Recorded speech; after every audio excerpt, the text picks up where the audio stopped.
the fifth chapter of the Book of Kings, and we've been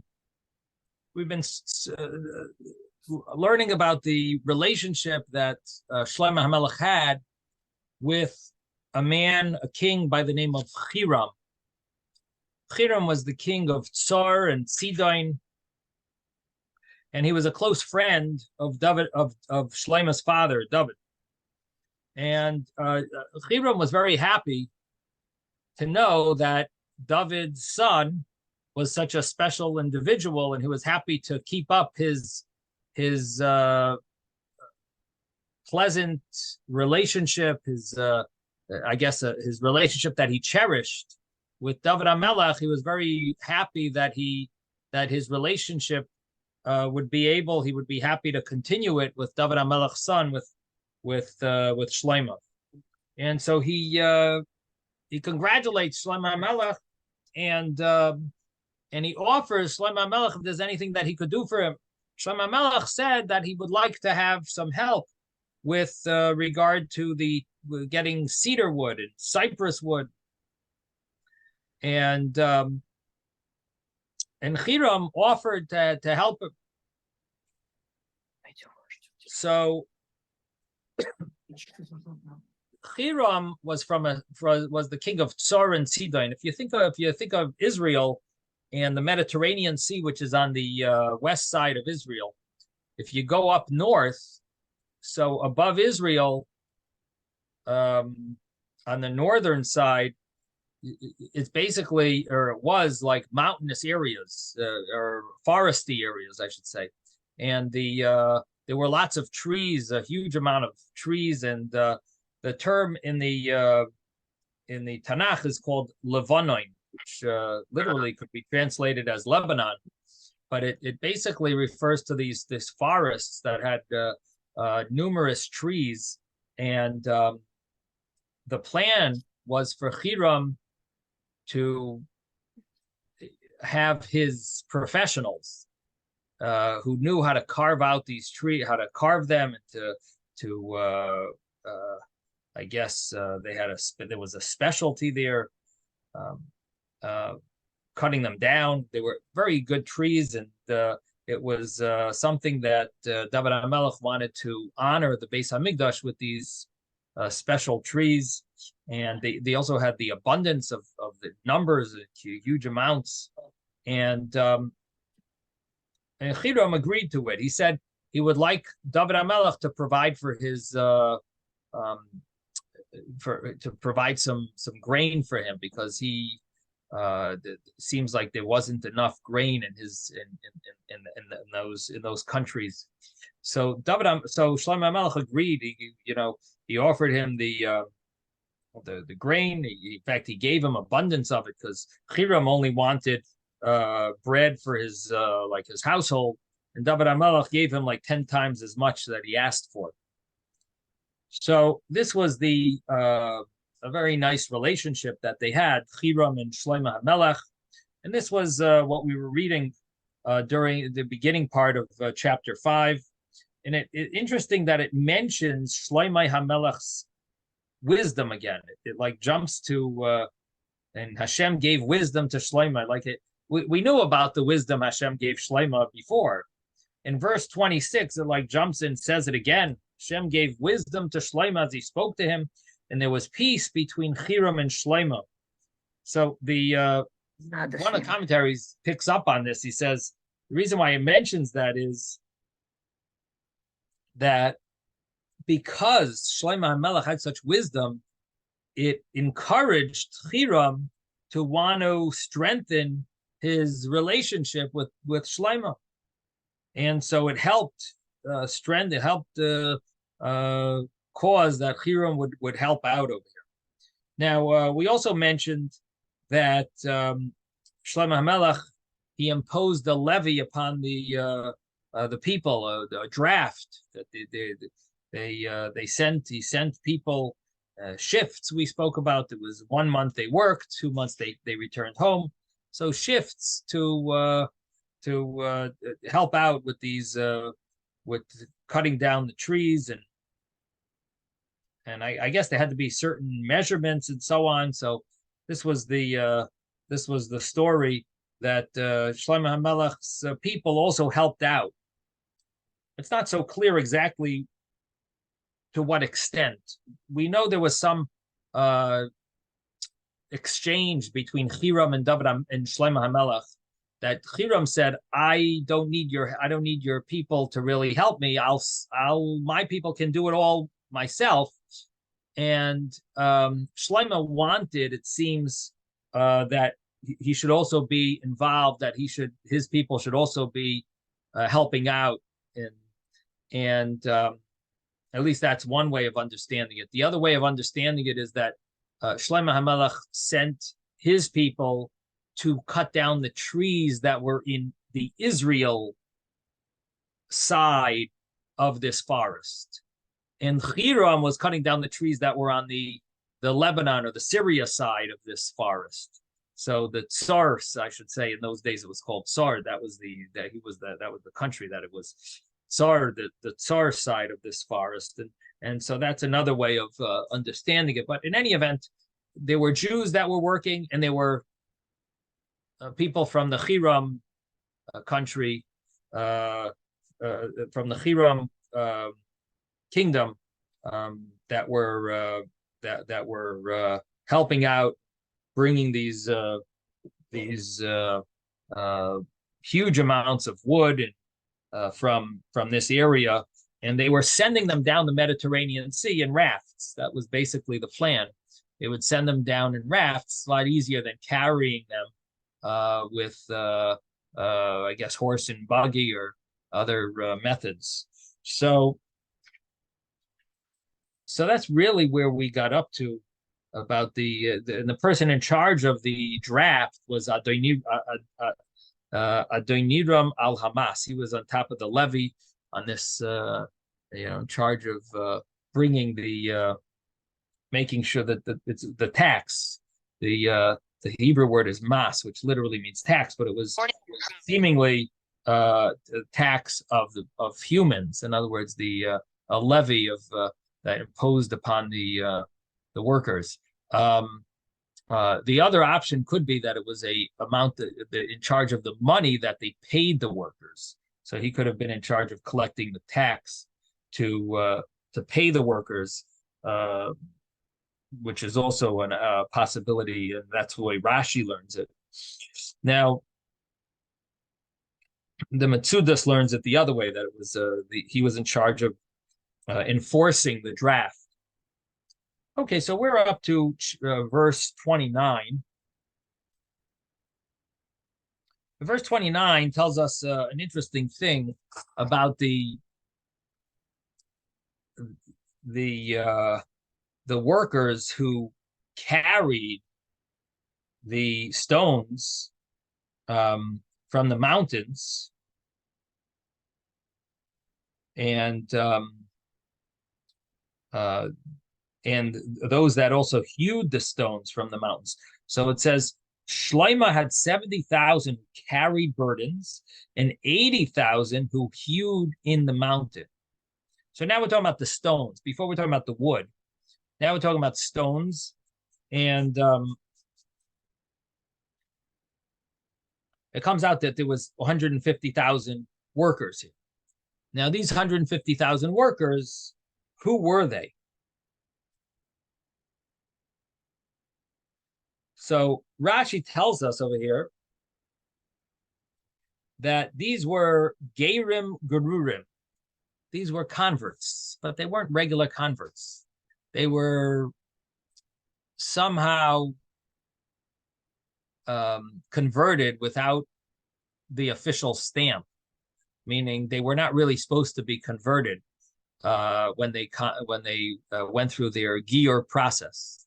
And the reason is because during the days of Shlomo, we weren't really allowed to accept Gerim, accept converts now, because converts, when it's a good time for the Jewish people, that is a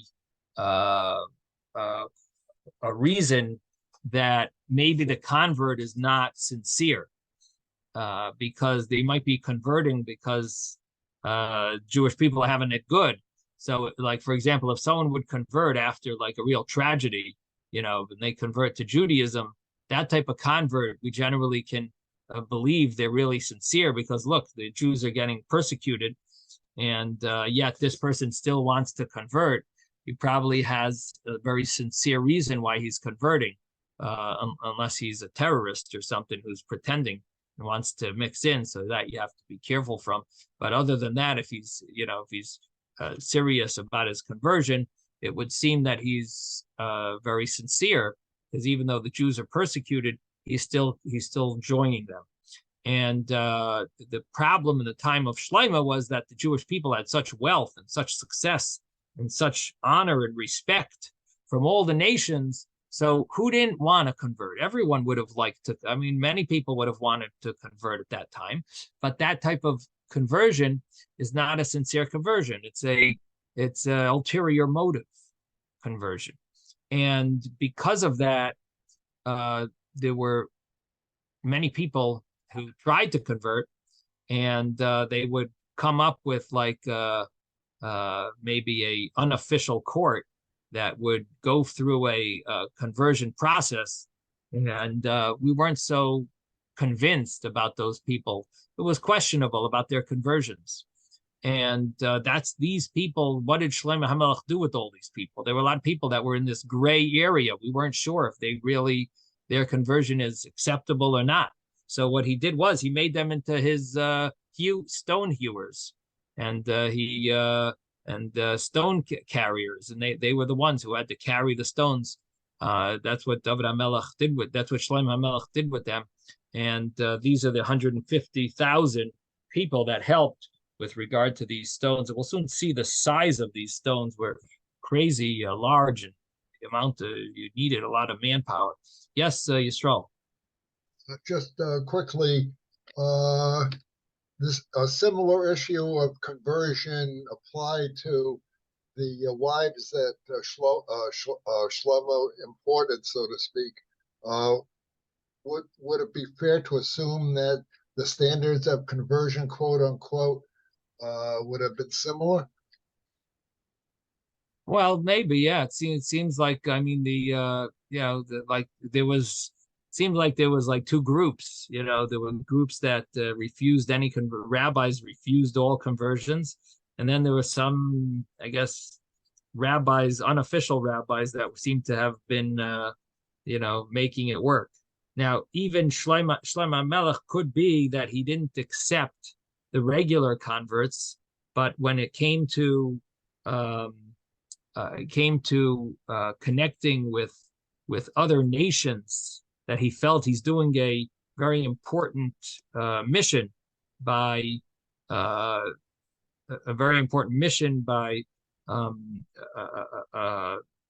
making peace with other nations, so that he was convinced that that's okay. Those type of converts were okay. Like or the fact that they could have lived a life in a palace, and they're coming to become Jewish. That is a more sincere conversion than a regular guy who converts in the street. So it could be that his conversion of the wives that he married was in a different category than the conversions that were being done by the flyby freelance rabbis. Wouldn't there be a concern about whether or not these 360,000 workers who were quote unquote converted, or they have relations with the indigenous Yidden who were there? Yeah, I mean, I don't know that the women would hang out in these areas where they're the quarry where they were getting the big stones. They didn't have women working there, I guess, so it probably wasn't such an issue.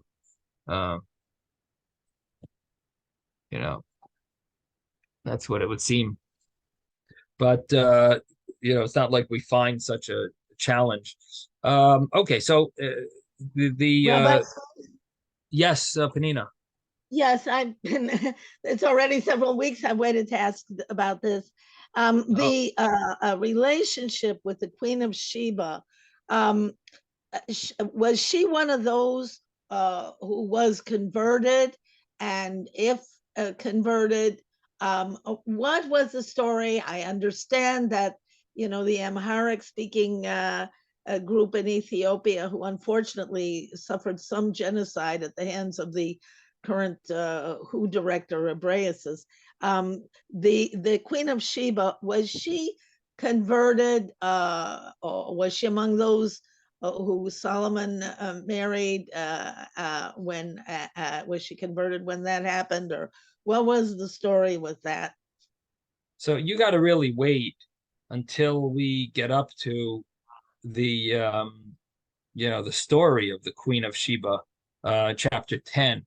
But until then, we're going to put it on the side. It's really not applicable at this Oh, point. okay. So wait till chapter 10. One more question, and unfortunately, this is from some points back, but it concerned me because I thought that when Bnei Israel were in the desert, part of their diet was augmented by the Slav birds.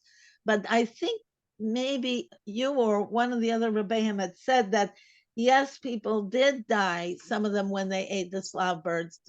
Is there any midrash about that? Is there anything we know about that? So there's what to talk about there, but it's really also not apropos to what we're learning about now. So why don't you ask me after the class? I'll try to give you some sources about it. Okay. Okay, I've been waiting a long time to ask that when I. Okay. Okay. No problem. So we have here the 150,000 workers, and now we're up to verse 30. In addition to Solomon's 3,300 chief officers who were appointed over the work, who directed the people performing the work. So you had many people who were, making sure that the work got done. They were like the foremen, the managers, and so altogether, this was nice size group. The king commanded, verse 31 is the king commanded, and they quarried great stones, heavy stones, to lay the foundation of the temple with hewn stones. So what we see here is that they did use stones that were, cut to a certain, they were carved to a certain measurement, and this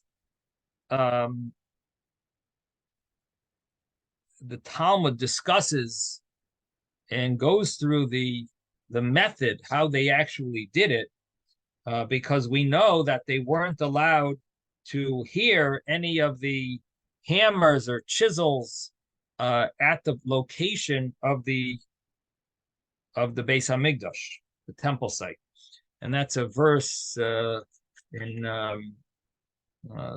the next chapter. It says, when the temple was being built, it was built of complete quarried stone. Hammers, chisels, or any iron utensils were not heard in the temple when it was being built. So how did that work? How did they get these stones exactly the right size? Now, we know from the Torah that they weren't allowed to use any metal on the Mizbeach, on the altar. But here we're talking about not the altar, but the entire Torah, the entire temple, excuse me.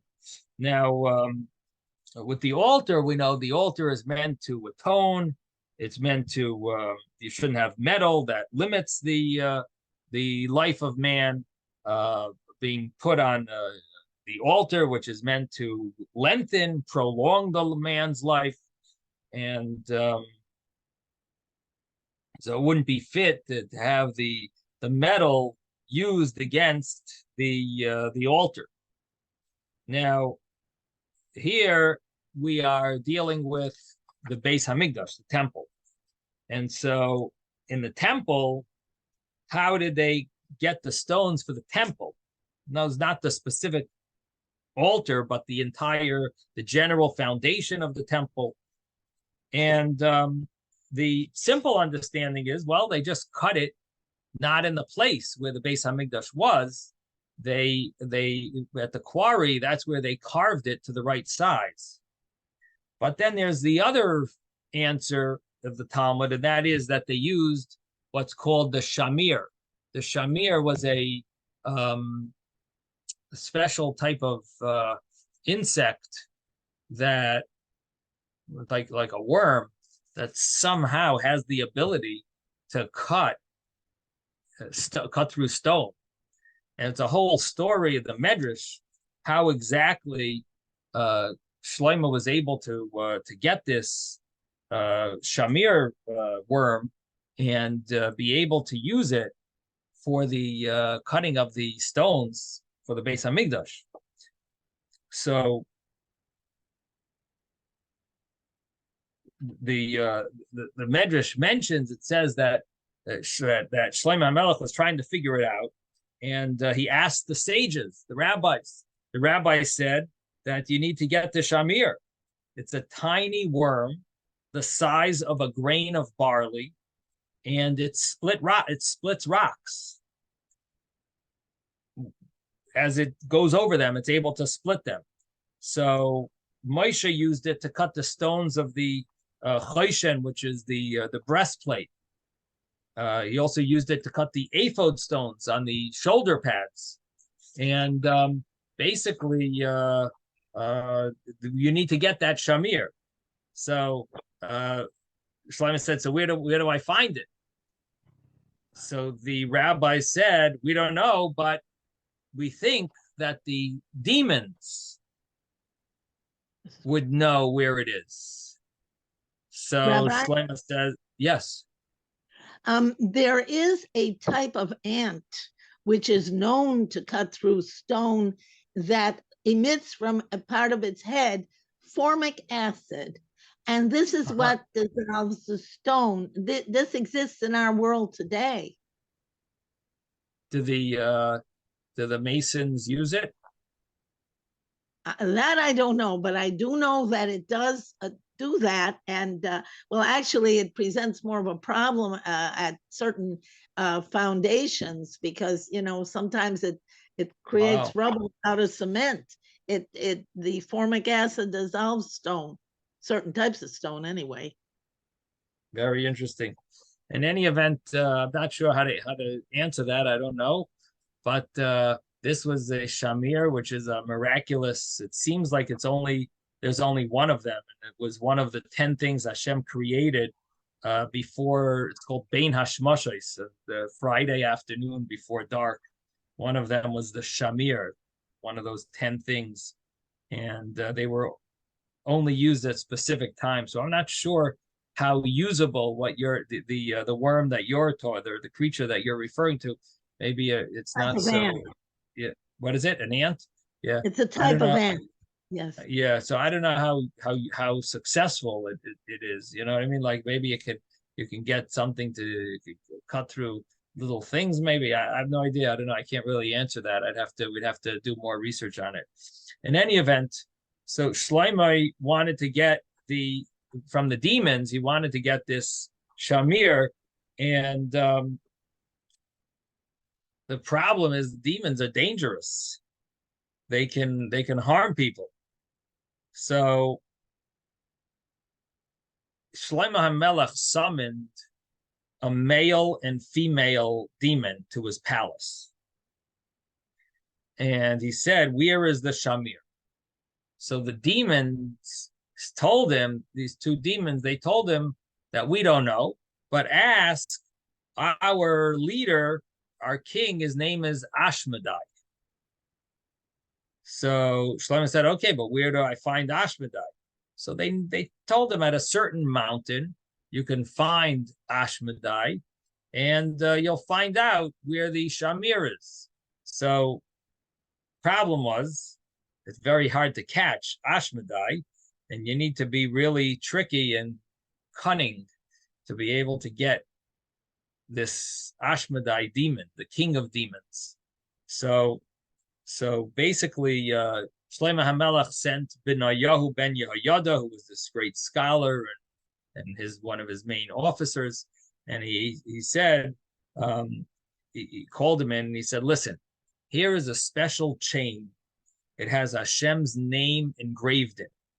He said, if you could somehow go to that such and such a mountain and find Ashmedai, and you'll put this chain around Ashmedai's neck, he will be subservient to you and he won't be able to harm you. He will be like your prisoner. And Benayo went to this area and he took with him, of course, this chain, like necklace, I guess. And he waited around and looked and watched Ashmedai's way of traveling. And he saw that he would, every time before he flew away, he would always stop and get a drink of water at a certain location there. So a certain pit, he would drink water and then fly away. So Benayo ben Yehoyada decided that he's going to empty the pit, and he let the water run out. And you see what happens then. But he didn't just let the water run out. He filled it with wine. This way, Ashmedai, who normally takes a drink of water, I'll take a drink of wine. Maybe he'll get sleepy. Who knows? So sure enough, Ashmedai comes to get his drink. There's no water there. There's wine. And Ashmedai is nervous. Who knows if someone's poisoning him? So at first he was very nervous. He didn't drink it. But then he took a little drink, and then he drank more. And sure enough, he drank enough that he became drunk, and he Benayo took advantage of the opportunity, and he put the necklace or the chain around Ashmedai, and it has Hashem's name on it. Well, now Ashmedai, when he woke up, he realized he's a prisoner. So he tried to break himself free from the chain, but he couldn't. And he ended up accompanying Benayahu ben Yehoyada to Yerushalayim. So they went to the king. And so the king had a meeting with the demon, the king of demons, and Benayahu. And the king of demons said, why did you capture me? He said, listen, I have to build a Beis HaMikdash for Hashem. And we need to find out where is the Shamir. So the king Ashmedai says, I don't have the Shamir, and I can't give it to you. And there's a certain bird that has it, and it lives high in the mountains, and it uses it to split rocks in which this bird or chicken drops seeds. And this is how she gets things to grow, and she nourishes herself from these seeds that grow. And that's how she, she needs it. She uses it. That's who has the Shamir. So Shlomo HaMelech had his servants search for this type of bird, and they found it. And she had a nest that was filled with young fledglings, and they found it in the mountain. But the mother bird was not there. So what they did was they put a glass cover over the nest. So of course, what does the mother bird do? She gets the shamir to cut through the glass, because she can't she can't get her fledglings. so she can't get in because of the glass cover. So she gets the shamir. This is what she has. She has the shamir. It cuts through stones. It can cut through the glass. So she quickly got this got the shamir, and the messenger of Shlomo HaMelech shook the whole nest and made a frightening noise, and this bird dropped the shamir, and the messenger grabbed it and brought it from there to Shlomo HaMelech. So now Shlomo had this creature, the shamir, and he used it to split all the stones for the Beis Hamikdash. And it seems that after he used it, it disappeared, and was basically meant to help us for the Beis Hamikdash. So that's the story of the shamir. So again, there's two ways of understanding this, how they cut the stones, either with that shamir, or with the fact that they didn't carve them in the area of the Beis Hamikdash, but they carved them in the by the quarry where they had, where they took the stones originally from. So that's the story of the shamir. And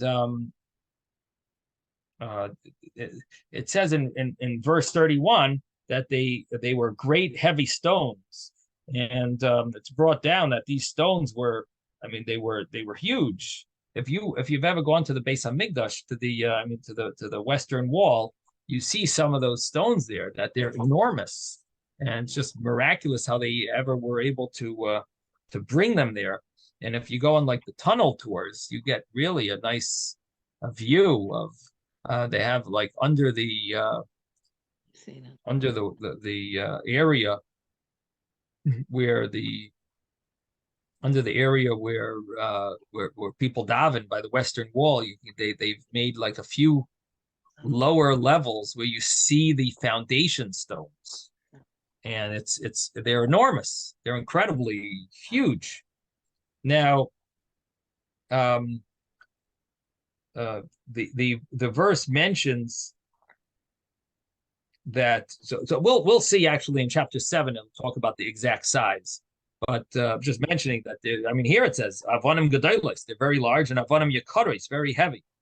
There is another translation to the word yikaris, which means valuable, very valuable, and that would also mean that they were like beautiful stones. And even though these are foundation stones, if you learn that they were valuable, it means even the foundation stones that you don't see, Shlomo HaMelech wanted to use the most beautiful and the most valuable, even for foundation stones that no one's going to see. He wanted to use the best of the best. Now, Rabbi? Yes. Rabbi, diamond is not metal, and yet it's the very hardest substance, the natural substance known. And I know that at present day it's used to cut various things. It has a lot of industrial uses. Why? I know that Shlomo HaMelech was very wealthy. Why wouldn't he perhaps have tried to use diamond or some hard mineral substance like that? Well, I'm not someone who knows much about cutting through stone, so I don't know how good it'll work. Rabbi, but, if we maybe do a fundraiser and see if anyone wants to sponsor some research, be happy to carve out some diamond. A nice big chunk of diamond, and we could try it. You know what I mean? Like, I don't know if it works. I don't know how good it. Listen, if Rabbi, you have a source, we could try it. Have a source of funds to do it. But I guess you could look it up and see how good it works against stone. It might be very sharp and strong, but I don't know if it's strong enough. You know what I mean? No, and I don't know. Yeah. it's not, yes. Rabbi. Yes. Diamonds is maybe one of the hardest stones out there. Okay. Are you aware how diamonds are made? Not really, but I don't want to learn it now during class. It's very quick.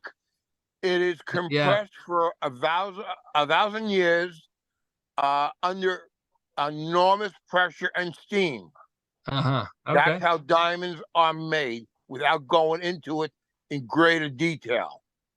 Okay. Diamonds will cut a lot of stuff, but it will not cut stone. Okay. Thank you. Because stone is like a mineral. Okay. So Panina, we have it's good we have Bruce over here. He's came to the rescue and Okay. tells us that it won't work. So it's not worth investing, I guess, in this project. Okay. But anyway, verse number 32. The builders of Shloimeh, the builders of Hiram, and now it mentions a third thing, the Gevalites, the Hagivlim in the Hebrew, the Hagivlim. Now, who are the Givlim? So it could be that it means a certain city in northern Lebanon called Gebal, and those residents were specialists in their and cutting stone, or it might just mean masons. In other words, it could mean the people of Gebal, or it could just be a term used for masons. But anyway, the builders of Shloimeh, the builders of Hiram, and the Givlim carved the stones, and they prepared the wood and the stones to build the temple. So we've got the Eitzim and the Avanim, the wood and the stones, and they're preparing to build the Beis Hamikdash. And now, chapter number 6. In the 480th year after the children's exodus from the land of Egypt, in the 4th year of Shloimeh's reign over Israel, in the month of Ziv, which is the 2nd month, he built the temple for Hashem. So this is the building of the Beis Hamikdash, first Beis Hamikdash, and it tells us the year 480 years after they left Egypt. And we all know that the Jewish people left Egypt in the year 2448 from creation. 2448. They entered Israel in the year 2488 with Joshua. That was 40 years in the desert. And so they've been in Israel since 2488, and they haven't had a Beis Hamikdash. They had the Mishkan, they had the Mishkan Shilai, they had the Noiv and Givine. They've had some semi mini Beis Hamikdashes, but they didn't have the real deal until now, which is 480 years after they left Egypt. So 2448 plus 480 is 2928, the year 2928 from creation of the world. That is when the construction began for the Beis Hamikdash.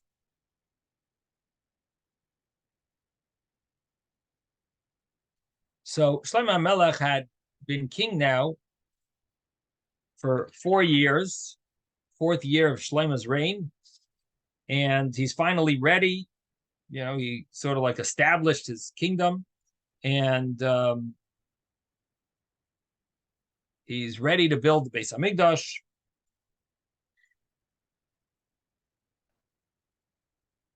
And the place where he's going to build it is what we learned earlier in the book of Shmuel. It's going to be built in the place of where the grain, where it was a granary of Aravna Hayavusi, and David HaMelech purchased it for this purpose. And now we're going to see about the actual building, the actual construction. So the number 480 is the number you got to remember. That's how many years after they left Egypt, and the construction started, the construction of the Beis Hamikdash.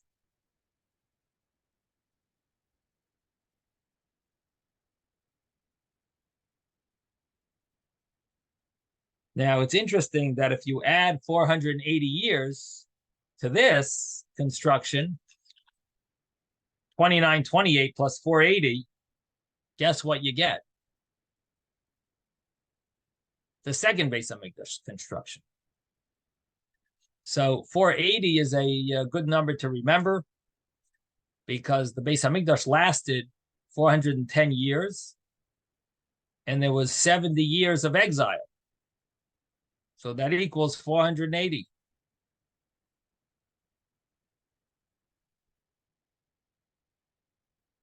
Okay.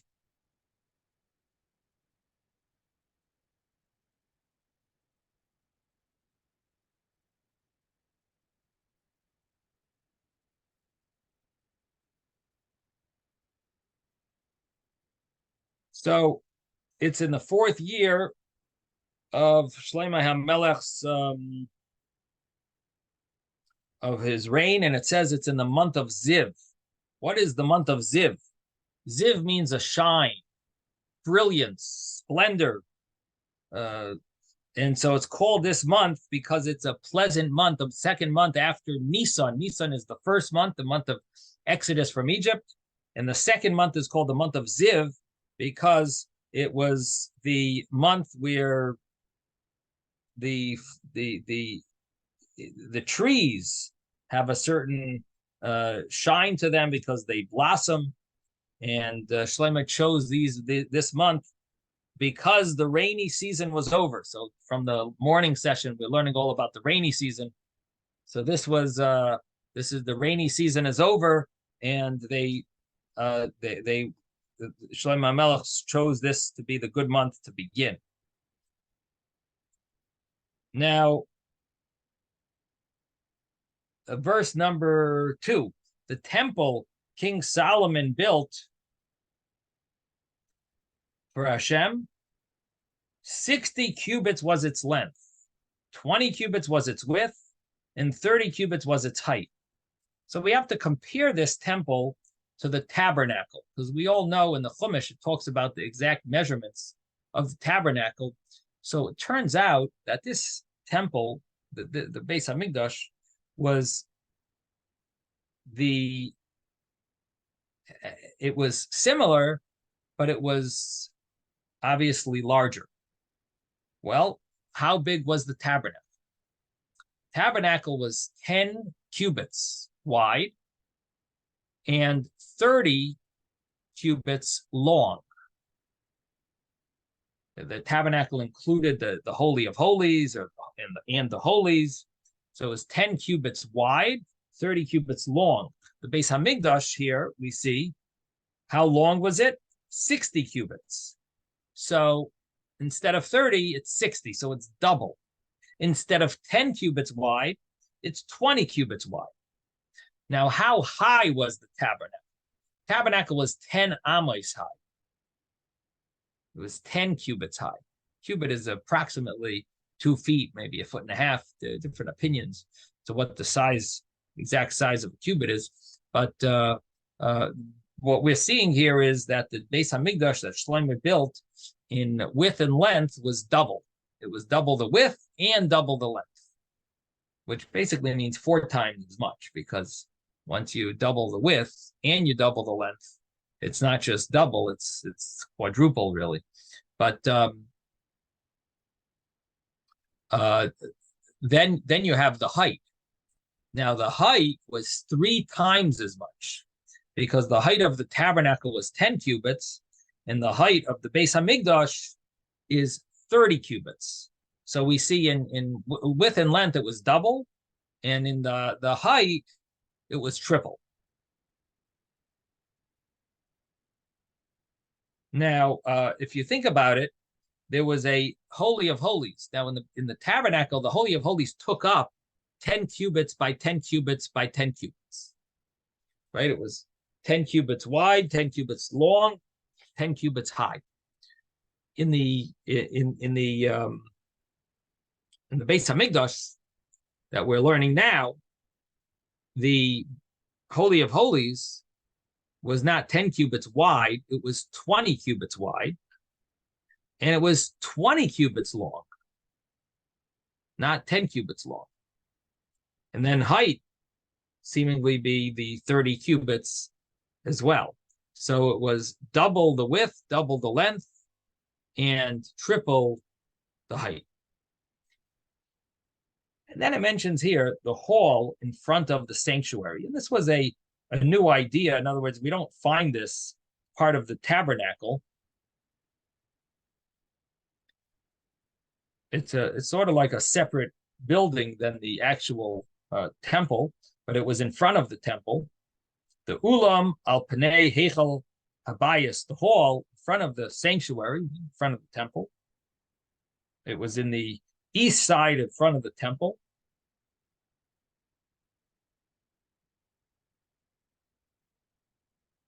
And it says of the 20 cubits was its length, so it fit with the rest of the other length of the temple, and 20 cubits was its length across the width of the temple, and 10 cubits its width. That means it extended 10 cubits in front of the temple. So that's the ulam, which is this almost like a entrance chamber, antechamber, like some type of a preparation room, like a lobby, I guess. Then you have the very interesting verse here, verse number 4, brought down a lot of times in Hasidic writings. This verse number 4, it says, he made narrowing windows for the temple, but the Hebrew calls it shkufim atumim. The windows that he made were shkufim and atumim. Shkufim means they were visible. Atumim means they were closed. They were visibly closed, which means that it didn't look like it could bring in much light. Normally, a window is meant to allow the sunlight to come in, but these windows were narrow. There wasn't much light that could fit in them. Now, the commentaries explain what this means is that on the outside of the opening of in other words, the windows had an opening on the outside of the wall and on the inside of it. The inside of the wall, what you saw from the opening, was a very small area. And the outside of the wall, it was actually very large. Now, that's very different than a typical window. In today's day and age, I guess most windows are exactly the same, the inside and the outside. You don't make the inner windowsill, the window frame, smaller than the outer frame. It's pretty much the same. In the olden days, they used to make the inner side even bigger, so that wherever the sun was, it could shine and give more shine into the house. So if if the sun is shining down and you don't have any stone blocking, the more sun you'll get to come into your house, or you'll get more sun on the upper area when the sun is rising or the sun is setting. Because if the inside of your house, the inside of your window frame is larger on the inside than on the outside, you'll actually get more light. There'll be extra light coming in, even if the window on the outside is only, let's say, 3 feet by 3 feet. But on the inside, if the inner, the inner frame is, let's say, 4 feet by 4 feet, so in other words, it's carved out on the sides, you will get light from you'll get extra light, you get more light. Here, the way Hashem wanted the Beis Hamikdash to be made was that he wanted it made in a way that everyone will see that the light is we're not looking for light in the Beis Hamikdash. We're looking for light to go out of the Beis Hamikdash to the world, that it's all about shining the world. And this is the emphasis in many places in Chassidus, and it mentions this, especially in Sichos and different writings of that the purpose of the Beis Hamikdash was to shine light to the world. So it gives a whole new perspective on what our job here is in life, in creation, being here on earth, is that we're supposed to be spreading light to the outside world. Some people think we got to seclude ourselves so we could, be limited to, we won't be affected by the secular world around us. But in a certain sense, it's not that we're not supposed to be affected by the secular world around us. Sometimes some people need that a little. You need to limit where what you're subject to seeing and to hearing. But at the same time, our job is to, instead of being affected by the secular world, it's supposed to be to influence the secular world. We're supposed to have influence on others, not be influenced by them. We are the leaders, the ambassadors, the teachers, the example to the world around us. So that's the idea of the Beis Hamikdash having these windows. And it's mentioned in various places, and especially in Hasidic writings. Now, against the wall of the temple, he built an annex all around. And just one second, I think I skipped something over here.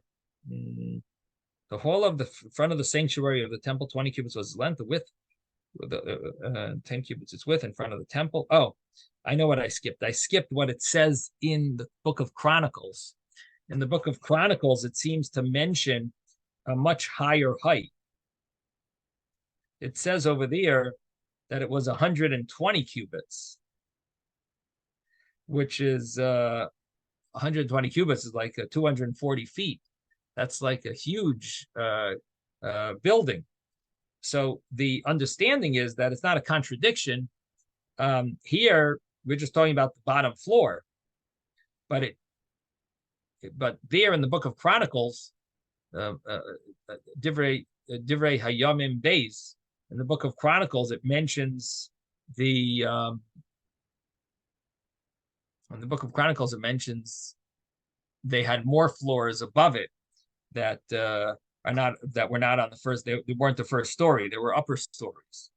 So that's why it mentions there an additional height, that it was very high.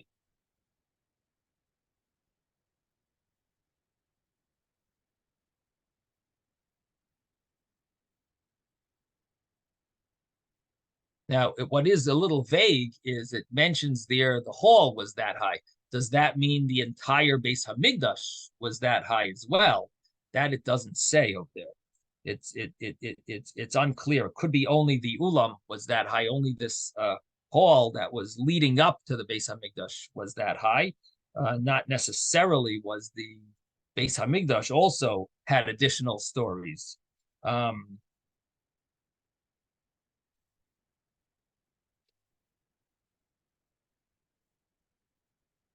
Anyway, okay, so that's the Ulam, and then we mentioned about the windows. Now, not everyone translates the windows the way I translated it. Rashi seems to translate it that way, and it's based on a medrash in Vayikra Rabbah. There seems to be a good source. Rashi and the Gemara translates it that way. So, but there is another translation that's mentioned here, and that is that the Vilna Gaon says that it means that the windows had shutters, so they could be opened or closed. So according to him, I guess he's sort of like learning an alternative interpretation. But the other interpretation seems to be very well sourced. Okay, so we're up to 5, verse 5. Against the wall of the temple, he built an annex all around, built into the walls of the temple all around the sanctuary and the inner sanctum, and he made cells all around. The lowest story of the annex, its width was 5 cubits. The middle story, 6 cubits at its width. And the third story, 7 cubits at its width.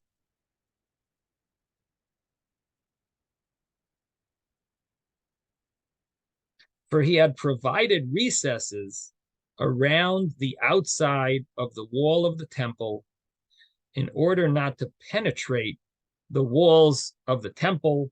So they didn't drill into the walls of the temple. and this was some extra type of a building around the temple. Now, when the temple was being built, it was built of complete quarried stone, and this is the verse that we spoke about earlier.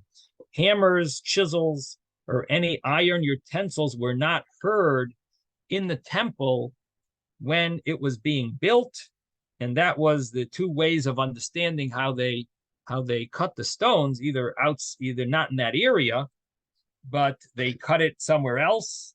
That area would not have, they didn't do any, there was no chiseling, but, or they used this shamir worm. The entrance to the central ground level cell was at the south side of the temple, and they would ascend on winding stairs to the middle story, from the middle story to the third. So the when we talk about the cells, which is this